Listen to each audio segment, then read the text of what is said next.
আমি একজন মেয়ে এবং আমার বয়স ২৪। আমার একটা রিলেশন ছিল, তাও ফিজিক্যাল রিলেশন ৩ বছরের। রিলেশনটা টিকে নাই কারণ আমার এক্স আরেক মেয়ের সাথে প্রেম করে তাই। কিছু মাস পর ঠিক হয়ে উঠি।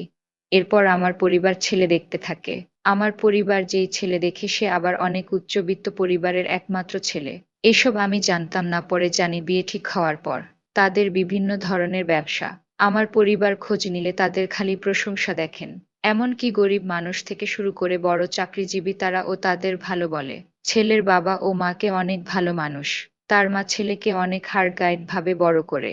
ছোটবেলা থেকে খারাপ ছেলে বন্ধ বা মেয়ে ফ্রেন্ড বা গার্লফ্রেন্ড থেকে দূরে ছিল। বাইরের খাবার খেতে দেই না, মা মনে করে তার ছেলেকে কেউ বাজে নেশা কিছু মিলাই দেয় কিনা খাবারের সাথে। বাসায় সব খাবার বানানো হয়। ছেলে অনেক ভদ্র, মানে মেয়েদের দিকেও তাকায় না, নিজের চোখ হেফাজত রাখে। সে ব্যবসা করে ২০ বছর বয়স থেকে ব্যবসা দেখে শুনা করে বাবার এবং ২৬ বছর বয়স লেখাপড়া শেষ করে।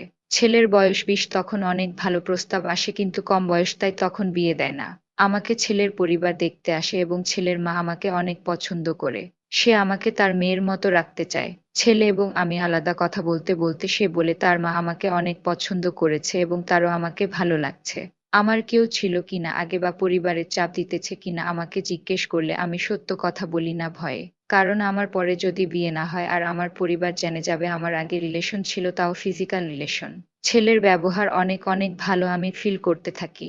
বিয়ে কিনা কাটা সব শেষ, বিয়ে আর ৭ দিন বাকি, কিন্তু আমার ভয় করে যদি পরে জেনে যায় আমার আগের ঘটনা।